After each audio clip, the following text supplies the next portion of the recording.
Alors famille, aujourd'hui on va en Afrique du Sud. On regarde ça et puis on revient.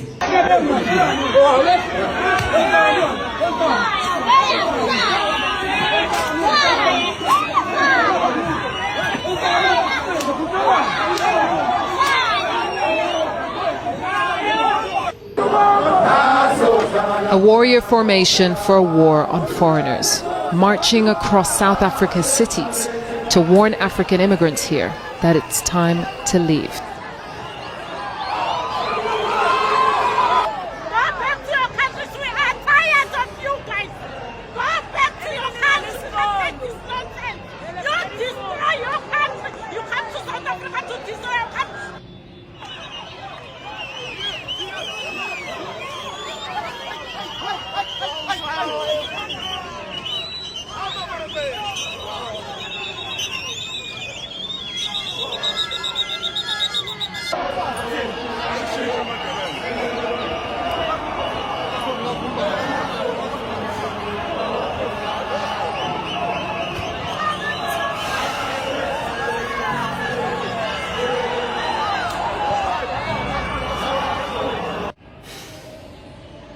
Alors, vous avez constaté, ça c'est en Afrique du Sud.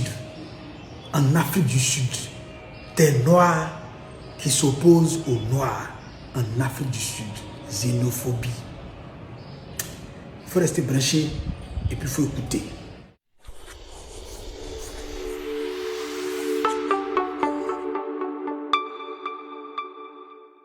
Ici Dabé, 1 minute pour comprendre, une vérité pour avancer. Bienvenue dans la Minute Dabé. Je suis Dabé Lobo Wanaminou, le plus jeune président des partis politiques dans l'histoire de la Côte d'Ivoire et dans toute l'Afrique. Par ailleurs, anciennement candidat à la candidature à l'élection du président de la République du 25 octobre 2025. Aussi, écrivain, essayiste politique ivoirien.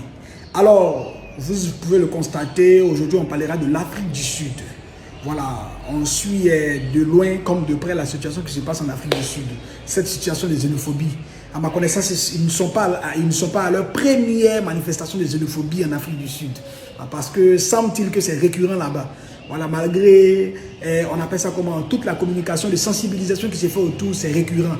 Et le plus souvent, les arguments que les Sud-Africains donnent, non, il faut que les étrangers rentrent chez eux, il faut qu'ils rentrent chez eux parce qu'ils prennent tout, ils prennent notre économie. Mais posons la vraie question. Qui prend l'économie des Sud-Africains? Entre les Noirs et puis les Blancs qui sont en Afrique du Sud, entre les Noirs et les Blancs, qui prend l'économie sud-africaine? Qui prend l'économie des Sud-Africains noirs? Qui prend leur économie? Ça, c'est la question qu'il faut se poser.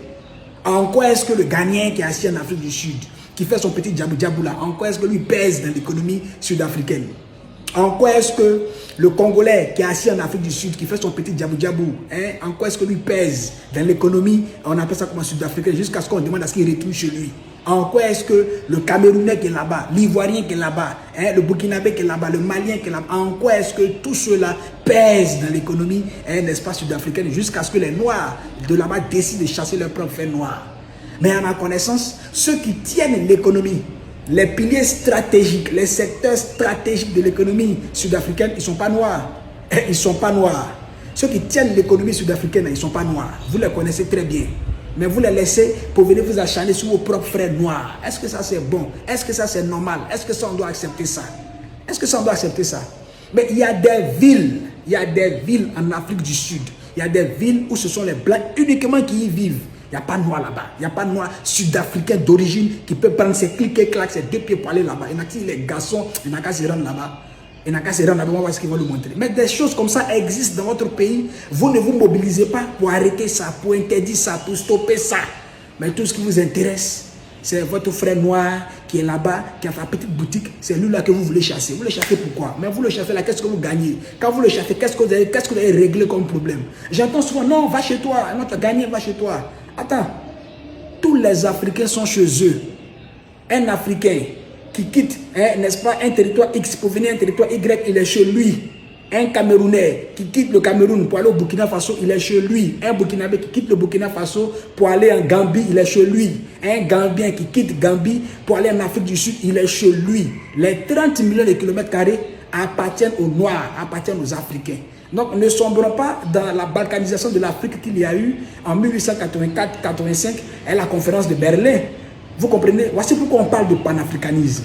Parce que le panafricanisme est la seule voie capable d'apaiser les tensions et d'orienter le combat vers nos véritables ennemis, nos véritables adversaires qui nous empêchent de goûter aux fruits du bonheur, du progrès et du développement. Voici pourquoi on prêche le panafricanisme. Mais ça là, s'il y avait États-Unis d'Afrique là, est-ce que l'attitude des Sud-Africains en Afrique du Sud pouvait se manifester? Non. S'il y avait États-Unis d'Afrique, est-ce que ce que les Sud-Africains font, les pouvaient faire ça? Non. Parce qu'avec États-Unis d'Afrique, là, comme on a dit, on a ton passeport. On a tous un passeport africain. On a un passeport africain. On a une pièce d'identité africaine. On a même un permis de conduire africain. Mais quand on a tous ces documents administratifs, on est africain là. Est-ce qu'il y a quelqu'un qui se lève ici, qui se lève en Côte d'Ivoire pour l'Afrique du Sud, est-ce qu'on peut le chasser? Parce qu'il est considéré comme un Africain. Voici pourquoi on appelle de tous nos voeux les États-Unis d'Afrique. Parce que les États-Unis d'Afrique, les États-Unis d'Afrique vont venir régler toutes ces questions de xénophobie. Non, va chez qui n'a qu'à aller chez lui. Tout le monde est chez lui en Afrique. L'étranger, c'est celui qui n'a pas la même couleur de peau que lui. C'est celui qui est étranger à nous. Donc, comment se fait-il qu'un noir qui quitte un point A pour aller à un point B dans son propre continent, on puisse le traiter de trucs, on appelle ça comment, d'étranger en commun? En tout cas, nous qui sommes panafricanistes, on rejette ces théories-là. On rejette ces concepts d'étrangers-là. Parce que le noir n'est pas étranger en Afrique. Donc, je pense que c'est un message de sensibilisation que je voulais faire passer. Il est important que nos frères et nos sœurs sud-africaines puissent véritablement comprendre l'enjeu, l'importance et la pertinence de se mettre ensemble pour bâtir notre continent, l'Afrique. Les défis sont énormes. Mobilisons-nous et allons de l'avant pour notre continent. Vive l'Afrique. Merci d'avoir suivi cette vidéo. Réfléchis, partage et n'oublie pas, abonne-toi. À bientôt pour une prochaine vidéo.